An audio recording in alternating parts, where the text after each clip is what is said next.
आप देख रहे हैं टुडे न्यूज़ 24। लोकसभा चुनाव 2024 दिल्ली में क्यों हारी इंडिया अलायंस? कांग्रेस की बैठक में सामने आई ये बड़ी वजह। 2024 के लोकसभा चुनाव में आम आदमी पार्टी और कांग्रेस के सभी उम्मीदवार दिल्ली में चुनाव हार गए। दिल्ली की सभी 7 सीटों पर भारतीय जनता पार्टी ने जीत दर्ज की है। दिल्ली में इंडिया अलायंस की हार पर कांग्रेस नेताओं ने मंथन किया और इसकी वजह भी बताई। आइए जानते हैं क्या है पूरा मामला। नमस्कार, मैं साहिबा और आप सभी का स्वागत है टुडे न्यूज़ 24 में। 2024 के लोकसभा चुनाव में दिल्ली में इंडिया अलायंस एक भी सीट नहीं जीत सकी। हार की समीक्षा के लिए कांग्रेस ने दिल्ली में कुछ दिनों पहले एक बैठक बुलाई। पार्टी ने हार की वजह कांग्रेस और आम आदमी पार्टी के कार्यकर्ताओं के बीच आपस में तालमेल का ना होना बताया। दरअसल आप और कांग्रेस के बीच में राष्ट्रीय स्तर पर तो जरूर गठबंधन हुआ, लेकिन दोनों ही पार्टियों के कार्यकर्ता इस गठबंधन को जमीनी स्तर पर मजबूत नहीं कर पाए। दोनों ही पार्टियों के बीच में तालमेल की भी कमी रही, जिसकी वजह से राजधानी की 7 सीटों पर इंडिया गठबंधन की हार हुई। लेकिन इस चुनाव में आम आदमी पार्टी से गठबंधन का दिल्ली में कोई भी फायदा नहीं हुआ।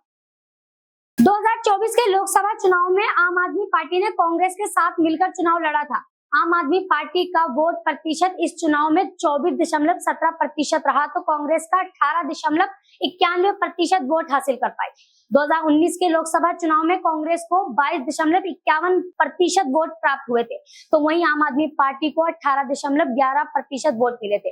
2019 के लोकसभा चुनाव में बीजेपी ने 7 सीटों पर जीत दर्ज की थी। कांग्रेस के उम्मीदवार 5 सीटों पर दूसरे नंबर पे थे, तो वहीं आम आदमी पार्टी के उम्मीदवार 2 सीटों पर दूसरे नंबर पे थे। 2024 में आम आदमी पार्टी कांग्रेस से 1 सीट ज्यादा लड़ी। कांग्रेस ने 3 सीटों पर चुनाव लड़े तो आम आदमी पार्टी ने 4 सीटों पर चुनाव लड़ी।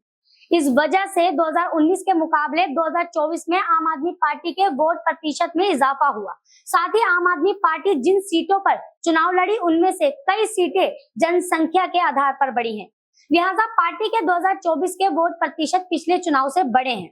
इस चुनाव में बीजेपी का वोट प्रतिशत भले ही 56.86% से 54.35% हुआ हो, लेकिन वो न सिर्फ दिल्ली की 7 सीटें जीतने में कामयाब रही, बल्कि आम आदमी पार्टी का गढ़ माने जाने वाले कई जे क्लस्टर झुग्गी झोपड़ी इलाके में उसने आम आदमी पार्टी के वोट बैंक में सेंधमारी भी की है। 2024 के लोकसभा नतीजों को विधानसभा सीटों पर पार्टी के परफॉर्मेंस के हिसाब से देखा जाए तो करावल नगर, गोंडा, रोहतास नगर, बुराड़ी जैसे सीटों पर कांग्रेस का प्रदर्शन बेहद खराब रहा। महाबल मिश्रा, अरविंदर सिंह लवली, प्रहलाद सिंह साहनी, नीरज बसोइया, राजकुमार चौहान जैसे लोगों ने कांग्रेस का दामन अलग अलग वजहों से छोड़ा। ऐसे में पार्टी का संगठन राजधानी में पिछले कुछ सालों में बेहद कमजोर हुआ है। अब ऐसे में दिल्ली में एक बार फिर से विधानसभा चुनाव से पहले कांग्रेस के संगठनों को खड़ा करना पार्टी के लिए बड़ी चुनौती हो गया है। अब देखना यह है कि विधानसभा में कांग्रेस अपनी जगह बना पाती है या फिर भाजपा फिर बाजी मार जाएगी। तो ये थी हमारी कांग्रेस से जुड़ी खबर। इसी तरह की खबरों के लिए हमारे चैनल को सब्सक्राइब करें, बेल आइकन दबाएं और हाँ, लाइक करना बिल्कुल ना भूलें।